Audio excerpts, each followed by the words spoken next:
Now I would like to invite Mr. Bilal Nizami. Please come to the stage. Mr. Bilal did his pharmacy from University of Karachi and he worked in GSK for 2 years in Future Leaders Program. He also won the Erasmus Scholarship in nanomedicine for drug delivery, where he spent his first semester at University of Paris, second at University of Pavia, and third semester at University of Andes. And he wrote his thesis at University of Heidelberg in Germany, specializing in clinical nanomedicine. He returned to Pakistan in 2021 and he is currently teaching as a lecturer in pharmacy department of Habib University. He has also been accepted as PhD candidate at University of Rome. Thank you so much, Mr. Bilal, for joining us. Now I would like to invite Dr. Rizwan. He is currently a professor and dean of faculty of information technology at Habib University, and he has been a PhD scholar at University Lyon 1, France, and he has been a Master's Erasmus Scholar for color in informatics and media technology, and he has done his Master's in computer sciences from NUST University, Pakistan. So,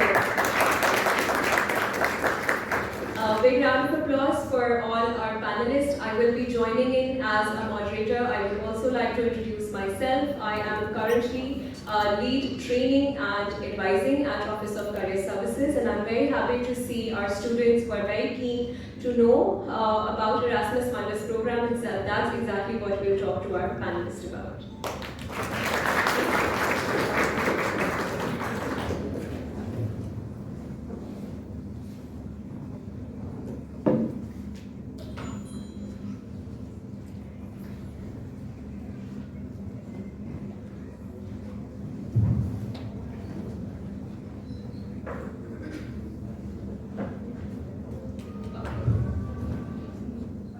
So I would ask some general questions and then I would request each one of you to pitch in your contributions. I'm really glad that it's a diverse panel.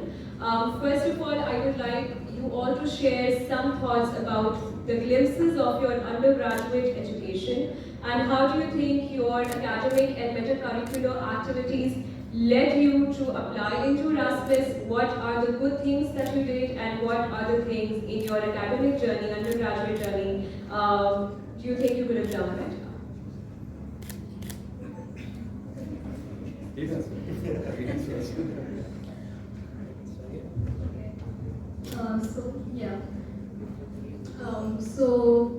I did my undergrad from Habib University in Social Development and Policy. And the program that I did in my Erasmus was higher education, research and innovation in higher education. So this was a bit of a shift because you're supposed to have credits in education to be able to apply for this particular degree. But the way that I managed to kind of make up for that, and I also proved it, and like I provided evidence in my application saying that I've taken some. I did quite a few projects related to the field of education during my undergrad. And I also did summer abroad and semester abroad, another semester abroad where I took courses in education. And that kind of, allowed me to apply for this particular program. So that's like one thing. You could transition to a different field if you want to, but you really need to have you need to back your profile and say, this is why I'm interested in this particular degree and this is how I link my past experience to it. So that's it. So I did my undergrad, I did my doctor of pharmacy from University of Karachi, which is a public sector university. So for me, I was sure by my third or fourth year that I wanted to pursue my master's and I wanted to go abroad for that. So I started at that time. I think that's the high time where you need to start building on your profile. So by the time you graduate, you have enough things on your CV, enough credentials on your CV that you would stand out amongst the competition. So for me, it was because mine is a very research-based master's. So I got a research internship at ICCPS, if anyone has heard about that. So there's an institute, Manjwani Center for Molecular Medicine. So I did my internship over there in neuropharmacology. So that the skills I learned there was a major factor for me to get into the ERASMUS Scholarship, because they're looking for someone who already comes with a good set of lab skills. So it didn't need to be exactly the field that you're applying, but you should learn the skills that eventually would help you in your master's. After that, I also reached out to a few professors of mine and a few people I knew back from Islamabad if they had any opportunities for research or for me to publish something, a review article, something. And I got a few opportunities. I was in 4th year of my pharmacy, and I got to have 3 publications. So that was also a plus point. So it's always good to start early. And then finally, when I graduated, I got selected in GSK in the Future Leaders Program. So at that time, I made sure that I was in a department, in the formulation department, where it would help my application when I start my master's. So this is how I directed my career towards the scholarship. And of course, by the time I applied, I had enough in my CV to prove that I might be the strongest candidate. Okay. My path is a bit unconventional. When I applied for Erasmus program, I already had the master's from EME College NAST, and I was working in the government sector for 5 years. During my job, I was like feeling I'm stuck somewhere. When I finished my bachelor's, master's was not in my menu. But as the life goes on, I found out that this is not for me, this job is not for me, and I need something. And then I started looking for different opportunities while working for a government sector organization. At that time, I'm talking about 2003 or 4, we don't have a lot of opportunities, and internet was not that prevalent. So only thing we knew was DART scholarship, if you know, Yes. from Germany. And as I'm from computer engineering background, so that was one of the things that I was looking for. And one of my friends said, hey, there is something called Erasmus Mundus, which is now called Erasmus Plus now. Why don't you apply over there? Because we were working in the same organization and we both were feeling the same, that we don't belong to that organization. So that is 2006, I started applying for Erasmus program. I was rejected 2 times. I applied in 2006, I was rejected. I applied in 2007, I was rejected. And in 2008, I got the scholarship. So it was like, perseverance, there is a new term called grit. So if agar koi cheez karni hai to karni hai, right? That's a perseverance. So then I left my job and opted for this. Getting up for the question was, the important thing for me was I had the experience, because you need to stand out from the rest of the applicants in the program. So I was not the fresh graduate. I was having masters plus 5 years of experience, industry experience. So I think that was the plus, and that helped me to get into this Erasmus scholarship.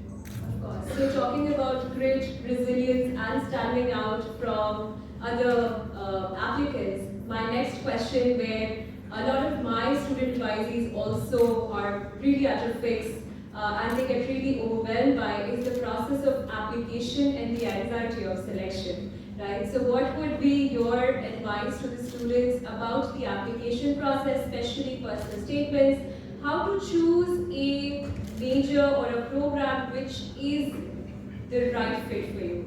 So what your advice would be?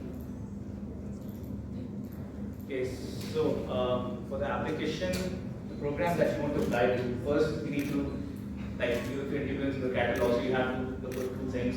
Either your interest aligns with the program, and also if your background aligns with the program, because you have to check if you're eligible or not. So these 2 things you have to keep in mind, and then you can shortlist the programs. And I would say like you should apply to multiple programs. That increases your chances.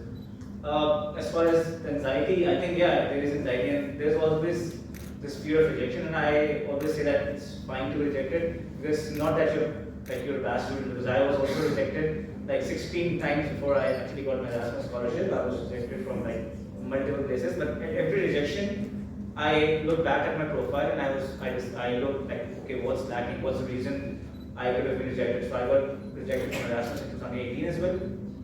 And then I realized maybe I'm applying to the wrong programs, something, maybe I should do some online courses. My experience increased over the years, I had work experience. So I just kept applying. Like every time I would look at my profile and maybe improve something, take an online course, like I added some publications to my profile. So eventually, your profile gets strong enough. So you're always a good student. It's just that you need to work on your profile. Because the competition is intense.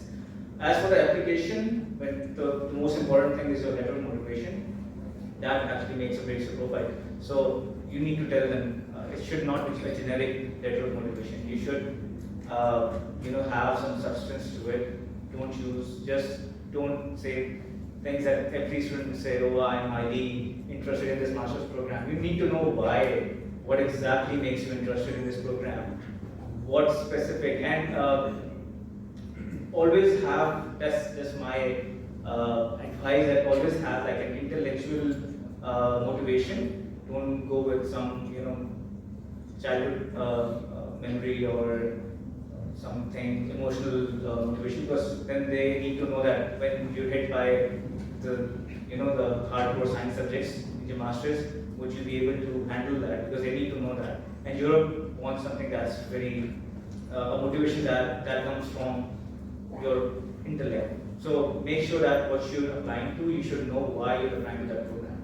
So that's something just keep in mind. So that would actually make your application not generic, like very tailored to you.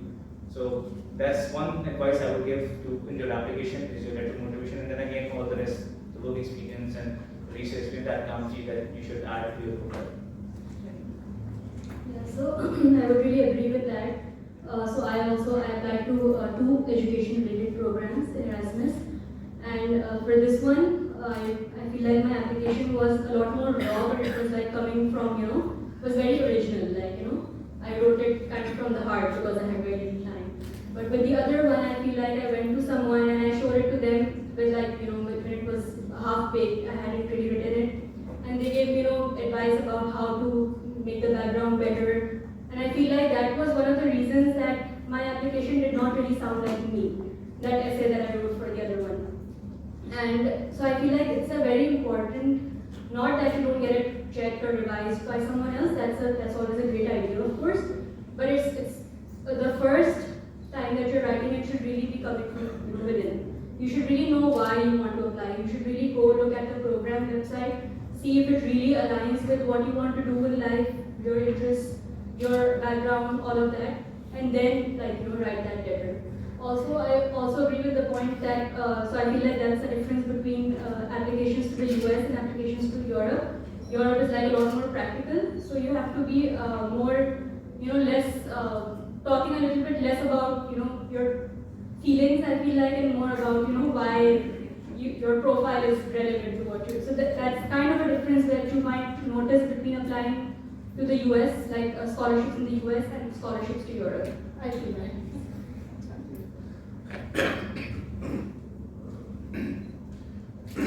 Sorry. So actually right now there are 191 Erasmus Mundus master's degree available for you to apply, right? Pakistan we have, we call masters in computer science, computer engineering, big data, AI, all those catchphrases.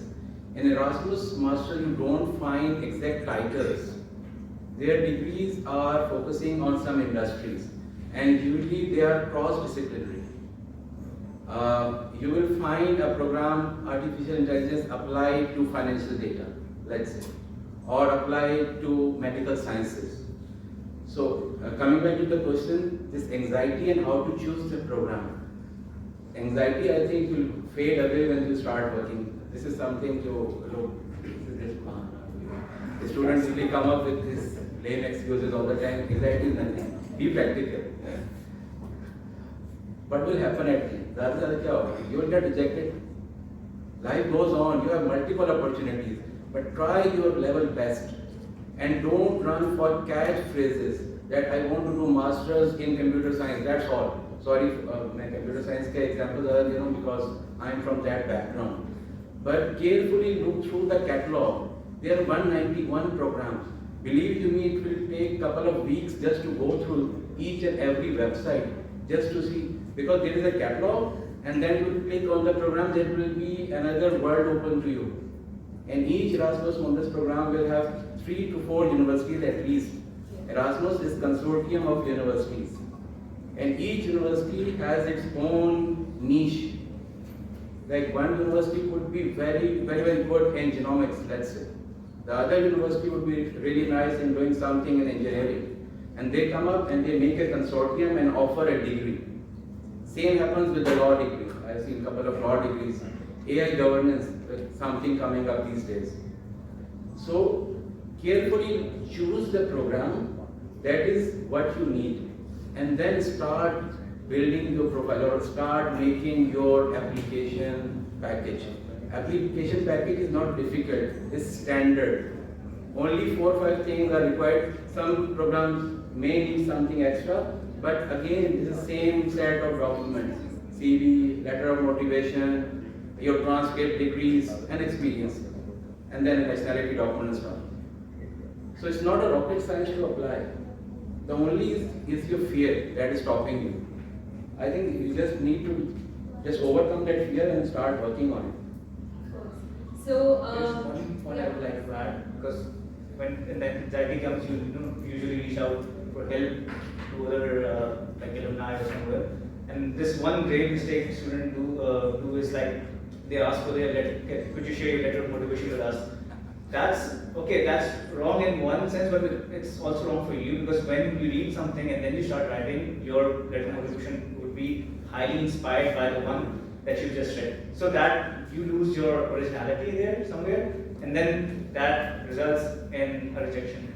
So it's bad for you. Like even if you don't copy, just don't like the first draft you should write should be your own, and then you can ask for help or read other letters. That's fine. There's a lot of material on the internet, on the Facebook group, but first should be your own without reading anything. of course, and that is how our advice to our students also, that yes, reach out to alumni for help and network and support systems that are available within the university for them. But the first and foremost is you start early on. You start 1 year ahead, you go through the previous catalogs, and also first you just write a story of your own. You start with your interest, without a question of motivation, without a question to personal statements, just write about yourself. So great advice here. Now I would like you to talk about your experience during the Erasmus Scholarship, during your academic experience there, and how it changed you as an academic, because you all are more or less academics and professionals now. So how has it transformed you as an academic and also as a person? Because experiencing the diverse opportunities, meeting so many people, leaders, and youth out there, how has it transformed you? So I think in Erasmus, I think you can talk about the academics, I'll talk about the experience of it. So I feel like you learn a lot outside of the classroom too. Because Erasmus, it's a very independent. So for instance, you do every single thing in Erasmus on your own, from applying to the visa, up to the countries that you're going to like finding out what places to rent, and if it's not a fraud, for instance, like are you really renting the right place? All of these things like really add a lot of learning to you. So I feel like I actually learned more outside the classroom than I did inside. But also then you experience studying in between 2 to 4 different countries. So you experience nearly 4 different education systems. And they say that the minimum countries that you study in is 2, but usually it's more than that. And a lot of the times you do an internship in a completely separate country. So then that also adds, your experience of studying and working in like a whole diversity of countries, none of which, by the way, speak English. So that's also a very unique kind of learning, except the UK maybe, which is no longer in the EU, but they still have some programs where students go to the UK. but it's just a lot of learning that happens like outside the classroom. You're studying with a cohort of people from all over the world. So for instance, in my cohort, I think there were people from 15 different countries. And for instance, I learned about South America for the first time. I had never really met South Americans up close until my Erasmus. So I feel like you learn so much about different cultures, different places, all of that. I feel like it's a great, adds a lot of value to your overall, I guess, learning. Okay, so as an academic, I would say I had a professor in Paris, and his name was Alexander Florence. And when he first came to class, there was, I was like, okay, this name sounds familiar. And then turns out that he was the author of the book that I used to, that we had as a curriculum in pharmacy. So then, him as a professor and studying from him was an amazing opportunity. And of course, what he taught was priceless, and the way he taught was, his style was to, he would just give you some unsolvable problems in science right now, sorry. And he would, ask you to come up with a solution, and of course shoot you down when you because of course, and then tells you how it could not work. So that, because I came from a very different mindset during my bachelor's, it was mostly memorizing stuff and just, spitting it out on the paper. When I went to Paris, so of course that changed my mindset, which I tried to come back here and come with the mindset here when I was teaching at Habib. So as an academic, I think that changed for me the mindset and how to think. It taught me how to think and how to critically analyze problems that we face right now in medicine. Apart from that, I think as a person, because you meet so many you meet so many international students. You learn a lot of new cultures, you travel a lot because it's European Union, Schengen area, so you have a long weekend, you just go from Paris to Belgium, Brussels. So a lot of travel, so you learn a lot, and of course I was in Paris, so amazing desserts. So, so overall it's an amazing experience, and you learn and you experience a lot of new things. I don't know what to share. I spent a decade in France. I have a lot to share. Actually, Erasmus experience is a holistic experience. It's empowering. When we are in Pakistan or like I don't know, Urdu mein kaise kuएं ke matter. We are biased to certain cultures. We have a preconceived notion of different nationalities, different religions. And once you go and you sit in the class with 18 different nationalities and you start making them friends, you understand they are as human as you are. My best friends were from India and Bangladesh, and unfortunately, before leaving Pakistan, I never knew that what kind of culture Bangladeshis have. Now they are my best friends. We are always connected with each other. So it is emancipating, Academics, I think, is a very narrow vision of Erasmus program. Erasmus is very holistic program. It will shape you as a human. Whether it will shape you as an academician, as a professional, whatever career you will choose, and as a human. And if you get a job after Erasmus Mundus, you can elongate that experience, you can further your studies, you can do PhD, you can do a lot of other stuff. I think that is the point we are missing. For Erasmus Mundus, there is no bond. For this USA scholarships, you have to come back to Pakistan. For Erasmus, if you are there, you are there. And most of the countries, after finishing your master's, will give you 1 year of job seekers visa. So 1 year is good enough time, and Erasmus Mundus is prestigious program. You can easily get accepted in any industry after completing Erasmus Mundus Masters. So for me, it's just one sentence, empowering. So I'm really glad that you all have come back to Pakistan, regardless of not having a bond, and serving the nation and sharing your insights with our students. And I would like to come back to our students जिनके लिए हमने ये panel किया है. If you have any questions, because we're also running short of time, we would like to include one or two burning questions that you might have to ask from our panelists. We have that. Please introduce yourself and then the question. Hi, my name is Habib, and I wanted to ask what were some of the most difficult aspects as a Pakistani going to the EU for the first time, coming from a culture of Ratta, as Sir said, and experiencing the new way of learning that is in the EU, coupled with the fact that there is a huge language barrier, as she said, and you're going to multiple countries and you're used to the Pakistani style of travel and the Pakistani style of food and the Pakistani style of everything, and going to a new country, and what was that like? I landed Charles de Gaulle airport in 2008 without speaking a single French word. And I still remember I need to buy this water, and I bought it with isharon ki zaban, with my hand sign language.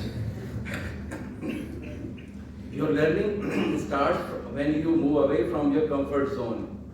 Then I started realizing that I need to learn another language. If I need to be here for six months, initially I was there for 6 months, but later I stayed there for a decade. So your learning starts at the point when you leave your home, I think. We are overprotected nation. In Pakistan, as a parent, we overprotect our kids. I think that's the same I'm doing with my kids.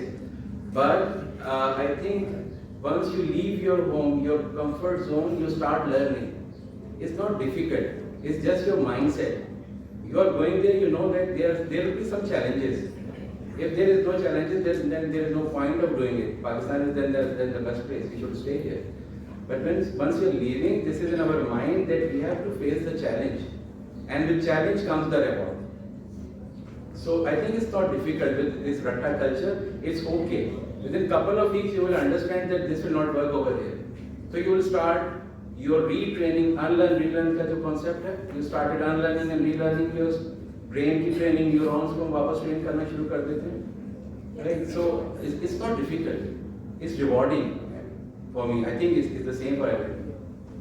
So let's take another question. One here and then one other. Hi, I'm Habib. I am an alumni. I was part of class of 39 Habib. My question is kind of a combined one. So the first part of it is how much is GPA a factor in the acceptance, and the second part is primarily from very my own thing. So the thing is that Erasmus sends you all over the place. How do you foster relationships with the faculty? Because at Habib, I had a very good relationship with all the faculty despite not having a great GPA. But yeah, so how does that work? Like, how do you, like, if you're traveling from different countries every semester, how does that work? Let's take the third question as well, and then we can answer at the back.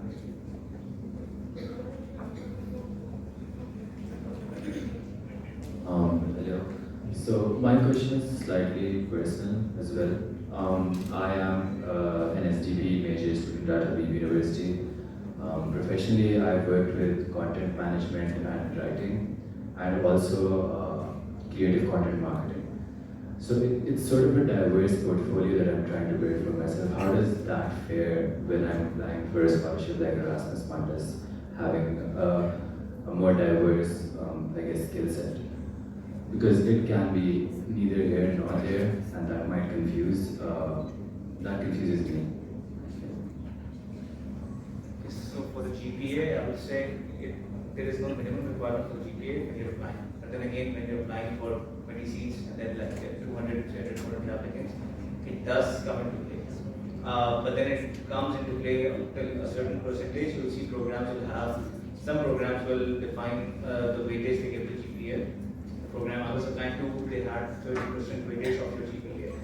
So it does come into play, but it's not everything. So even if you don't have a very high GPA, then you should know how to cover that up. So the first thing is, of course, relevant experience. The first thing that can cover or compensate your low GPA is a relevant work experience. You need to tell them, okay, this is what I've learned, even if I did not do good in a test. I've learned these skills. So that's something. The second thing is that you have to link this experience in your letter of motivation, and link in a way that your letter of motivation becomes very strong. So that's another thing. And final thing is that you can opt for some online courses on Coursera or EDX, and then you can show them that you're really interested in this particular field. So that's a way of covering low GPA. For experience, having a very diverse, it's tricky because when you're applying, only the relevant experience, that's important. Like if you're applying for example, in my case, if I was applying for drug delivery, so experience I had in that particular field, not the specific field, but there's a domain. Like if you can prove that what you have a diverse experience, you've probably learned some skills from that particular domain, and if those skills can in some way be utilized or used in this master's, then it's relevant.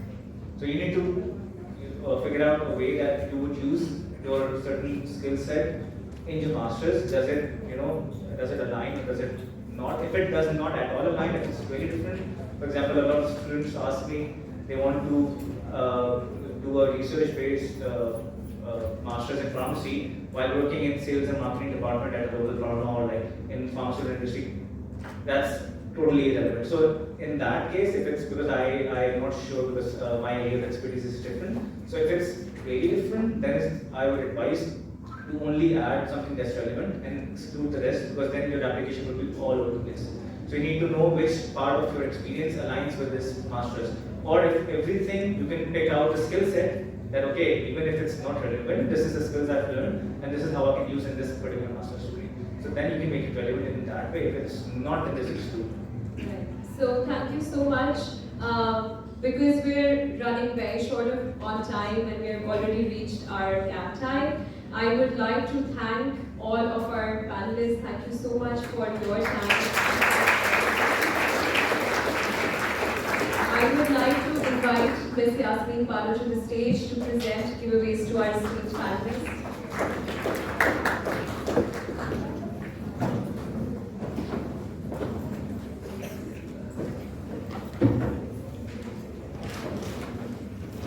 Thank you so much. Please wait for that.